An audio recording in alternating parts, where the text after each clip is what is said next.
الكريم. أما بعد، قال الله تعالى بعد أعوذ بالله من الشيطان الرجيم: إن الله وملائكته يصلون على النبي يا أيها الذين آمنوا صلوا عليه وسلموا تسليما. اللهم صل على محمد وعلى آل محمد كما صليت على إبراهيم وعلى آل إبراهيم إنك حميد مجيد. اللهم بارك على محمد وعلى آل محمد كما باركت على إبراهيم وعلى آل إبراهيم إنك حميد مجيد. آج چونکہ ڈاکٹر صاحب شاید تاخیر ہوگا، تھوڑا لیٹ ہوگا، تو ہم حدیث نمبر 5 جو کہ ہمارے درس کے سلسلے میں یہ تیسرا حدیث ہے، موضوع کا تعلق ہے بدعت کی ممانعت دین میں اور اس کی قباحت و سنت۔ عن أم المؤمنين أم عبد الله عائشة رضي الله عنها قالت: قال رسول الله صلى الله عليه وسلم: من أحدث في أمرنا هذا ما ليس منهم فهو رد. رواه البخاري ومسلم. وفي رواية لمسلم: من عمل عملا ليس عليه أمرنا فهو رد. پہلے اس حدیث کا ترجمہ کر لیتے ہیں۔ ام المومنین حضرت عائشہ رضی اللہ عنہ سے معلوم ہے کہ رسول اللہ صلی اللہ علیہ وسلم نے فرمایا: جس نے ہمارے اس دین میں کوئی ایسی نئی چیز، نئی عبادت ایجاد کی جو اس میں نہیں ہے، تو وہ مردود، ناقابل قبول ہے۔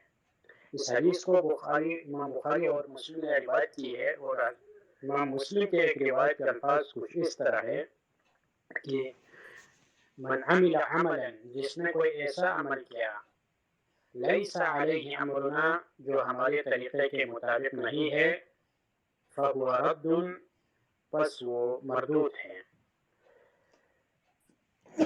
یہ حدیث اسلام کا ایک عظیم اصولوں میں سے ہے۔ جس طرح گزشتہ دنوں ہم نے بیان کیا تھا انما الاعمال بالنیات، اس حدیث کی طرح یہ حدیث بھی ایک اسلام کی اہم اصول اور قواعد پر مبنی حدیثوں میں سے ایک حدیث ہے، کیونکہ انما الاعمال بالنیات کا تعلق باطن سے ہے، اور ظاہری عمل، ظاہری طریقے بیان کرنے کے حوالے سے یہ حدیث اسلام میں ایک اہم اصول کی حیثیت رکھتا ہے۔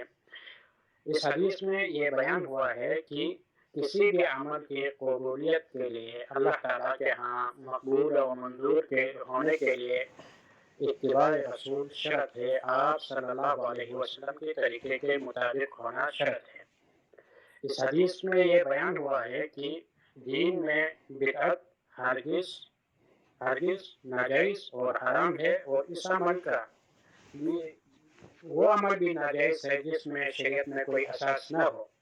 رسول اللہ صلی اللہ علیہ وسلم نے فرمایا: وَكُلُّ بِدْعَةٍ ضَلَالَةٍ، بلکہ آپ ہر خطبے میں، اپنے خطبہ حاجت میں، آپ خواہ وہ جمعے کا خطبہ ہو، دیگر خطبات ہو، اس میں ہر وقت ہمیشہ یہ پڑھتے تھے کل بدعۃ ضلالہ، اور امت کو ڈراتے تھے کہ ہر بدعت، دین میں ہر نئی عبادت اور اختراعی طریقے جس پر رسول اللہ صلی اللہ علیہ وسلم نے عمل نہ کیا ہو یا اس کے اصحاب میں سے ثابت نہ ہو، وہ بدعت ہے، اور ہر بدعت گمراہی ہے، اور ہر گمراہی کا ٹھکانہ جہنم ہے۔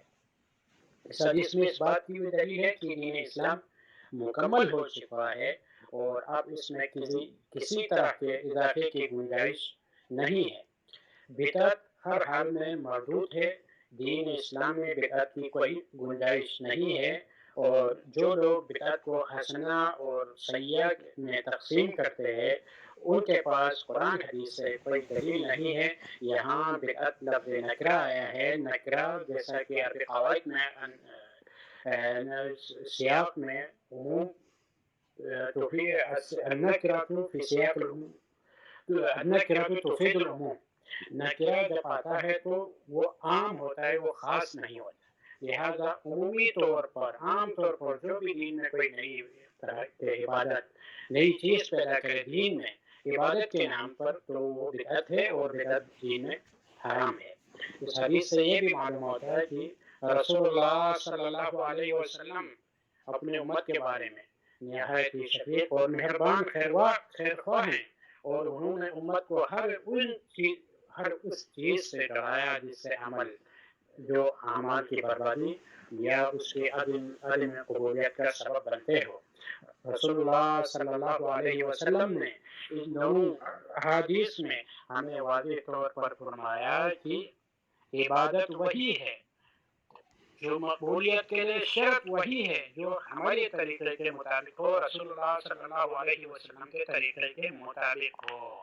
اور اس بدعت کی تعریف میں امام شاطبی نے اپنی کتاب الاعتصام میں فرمایا ہے، بدعت سے مراد وہ ہے دین میں ہر وہ عمل، ہر وہ چیز جسے عبادت کی قصد سے کیا جائے، عبادت کے نام سے عمل سر انجام دیا جائے اور اس کی دلیل کتاب و سنت میں یا قرون مفضلہ میں نہ ہو تو وہ نئی چیز، وہی نئی عبادت، نئی ایجاد، وہ بدعت تصور ہوگی۔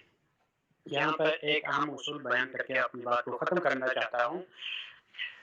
ایک اصول ہے کہ دین میں، عبادت میں ہر چیز ناجائز ہے الا کہ آپ کے پاس دلیل ہو، اور دنیاوی معاملات میں ہر چیز جائز ہے الا کہ اس کے پر ممانعت کی دلیل ہو۔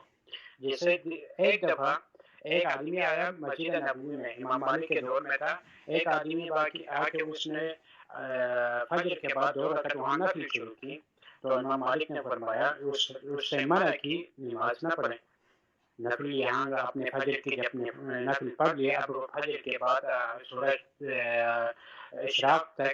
اشراق کے ٹائم تک کوئی نماز پڑھنا ممنوع ہے نفل۔ تو اس آدمی نے کہا کیا مجھے اللہ تعالیٰ نماز پڑھنے کی وجہ سے عذاب میں مبتلا کریں گے؟ میرے پر کوئی گناہ ہوگا؟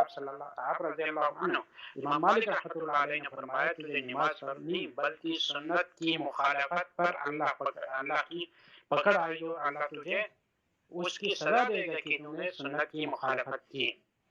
اس لیے دین میں ہر عمل ناجائز ہے الا کہ جو رسول اللہ صلی اللہ علیہ وسلم جو قرآن حدیث سے ثابت ہو۔ اب آپ نے نماز ظہر 4 کیوں پڑھنی ہے؟ کیونکہ رسول اللہ صلی اللہ علیہ وسلم نے پڑھ کے دکھایا۔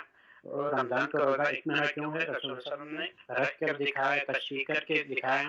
اور آپ نے رکوع کیسے کرنا ہے، سجدے کیسے کرنا ہے، نماز، صدقات، خیرات کس انداز میں، کس وقت میں، کس انداز میں انجام دینا ہے، وہ سب رسول اللہ صلی اللہ علیہ وسلم نے دکھایا۔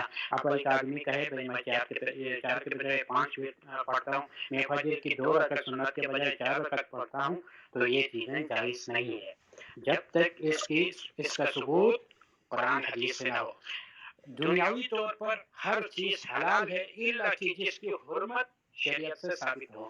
اب چینی ہے، وہ جس انداز میں آپ کھائیں آپ کے لیے حلال ہے۔ شراب ممنوع ہوا، شراب قرآن اور حدیث کی نص سے اس کی حرمت ثابت ہے۔ ربا، سود قرآن حدیث کی نص سے ثابت ہے۔ اس لیے دنیاوی طور پر الاصل فی الاشیاء المباح، یہ اصول فقہ کی بہت اہم قواعد میں سے ہے کہ عام چیزوں میں، دنیاوی چیزوں میں وہ ساری چیزیں حلال ہے، وہ اس کی اصل حلال ہے الا کہ نہیں وارد ہو۔ دین میں، عمل میں، عبادت میں ہر وہ طریقہ، ہر وہ عمل نہیں ممنوع ہے الا کہ جسے شریعت نے کرنے کا حکم دیا ہو، رسول اللہ صلی اللہ علیہ وسلم نے ہمیں کر کے دکھایا ہو، وہی طریقہ، وہی انداز، وہی تعداد، وہی طور، وہی انداز ہی مقبول ہوں گے۔ یہاں یہ یاد رکھے بعض اعمال میں جس طرح عمل بھی عبادت ہے، اسی طرح اس کی حیت اور کیفیت بھی عبادت ہے، اس کی تعداد بھی عبادت ہے۔ اب حدیث میں آیا رسول اللہ صلی اللہ علیہ وسلم نے، جسے ہم تسبیح فاطمہ بھی کہتے ہیں، ہر نماز کے بعد سبحان اللہ 33، الحمدللہ 33، اللہ اکبر 34، اللہ اکبر سبحان اللہ الحمدللہ کہنا بھی عبادت ہے۔ نماز کے بعد 33 دفعہ یہ تعداد بھی ہے، عبادت ہے، کیونکہ آپ صلی اللہ علیہ وسلم نے یہ تعداد ہمیں بتلایا ہے۔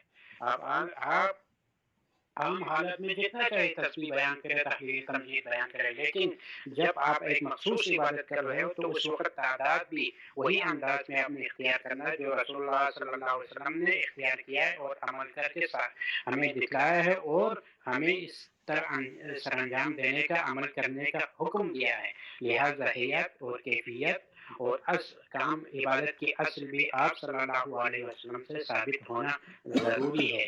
اس لیے ہمارے ہاں ہمارے معاشروں میں بدعت نے اس طرح رواج پکڑا ہے کہ ہم ہر چیز کو عبادت کے نام پر قبول کرتے ہیں۔ اس لیے ہمیں چاہیے کہ ہم کتاب و سنت کی طرف رجوع کریں، کیا یہ چیز، یہ طریقہ عبادت، یہ عبادت کیا رسول اللہ صلی اللہ علیہ وسلم اور صحابہ کے دور میں ہوتا تھا؟ کیا یہ اس طرح کی عبادتیں ہوتی تھیں؟ کیا یہ عبادت شمار کیے جاتے تھے؟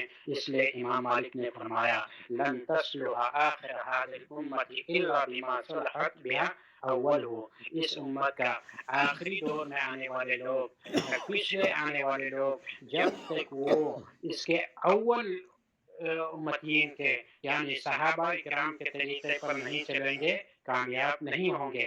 رسول اللہ صلی اللہ علیہ وسلم سے نے فرمایا کہ میری امت کے 73 فرقے ہوں گے، ان میں سے ایک کامیاب ہوں گے۔ آپ صلی اللہ علیہ وسلم سے پوچھا گیا وہ کون ہے؟ آپ صلی اللہ علیہ وسلم نے اسے کوئی نام، مخصوص نام نہیں بتایا۔ آپ نے فرمایا ما انا علیہ اليوم واصحابی، جو بھی میری امت میں سے جس طریقے پر، جس انداز پر میں ہوں اور میرے صحابہ ہیں، اسی راہ پر چلیں گے، وہ کامیاب ہوں گے۔ ہمیں باہمی امت کے اختلافات کو، بدعات و شرکیات کو ختم کرنے کے لیے واحد حل وہی ہے کہ ہم اسی طریقوں کو اختیار کریں جس پر رسول اللہ صلی اللہ علیہ وسلم چلے، اور انہوں نے جس طریقے پر، جس راستے پر صحابہ اکرام کو چھوڑ کر دیا۔ آپ صلی اللہ علیہ وسلم نے فرمایا ترکتکم علی ملت بیضاء لا یزیغ عنہا الا ہالک، میں نے تو تمہیں روشن راستے پر چھوڑ کر دیا ہے، وہاں سے جو جان بوجھ کر ہلاک ہونا چاہتے وہی بھٹک جائیں گے۔ اس لیے قرآن و سنت ہمارے پاس ہے، ہمارے سامنے ہے۔ ہمیں چاہیے کہ اپنی تمام عبادات میں، تمام اعمال میں کتاب و سنت کی طرف رجوع کرے اور اپنی تمام تر عبادات کو قرآن و سنت کی روشنی میں ادا کرے، اور اس میں نہ کچھ کمی کرے جو رسول اللہ صلی اللہ علیہ وسلم کا طریقہ ہے، اور نہ اس میں کچھ اضافہ کرے۔ اضافہ بھی بدعت ہے، کمی بھی بدعت ہے۔ رسول اللہ صلی اللہ علیہ وسلم کے طریقے سے ذرہ برابر کمی بھی بدعت ہوگا، ذرہ برابر آپ اور میں اس میں اضافہ کریں گے، وہ بھی بدعت ہی تصور ہوگا، کیونکہ رسول اللہ صلی اللہ علیہ وسلم نے شرط لگایا ہے اگر تم کامیاب اور فلاح پانے والے فرقے، فلاح پانے والے گروہ میں آنا چاہتے ہو تو وہی طریقہ، وہی انداز اپناؤ جو میرا اور میرے صحابہ کا ہے۔ اللہ تبارک و تعالیٰ سے دعا ہے اللہ تبارک و تعالیٰ ہم سب کو مروجہ بدعتوں سے محفوظ رکھے، اور ہم سب کو رسول اللہ صلی اللہ علیہ وسلم کی صحیح معنوں میں اتباع کرنے، آپ صلی اللہ علیہ وسلم کے طریقے پر چلنے کی توفیق عطا فرمائے، اور اس شبہات اور فتنے کے دور میں ہمیں صرف اور صرف کتاب و سنت کے مطابق عمل کرنے، اپنی عبادتوں کو کتاب و سنت کی روشنی میں اصلاح کرنے کی توفیق عطا فرمائے۔ وآخر دعوانا ان الحمد للہ رب العالمین۔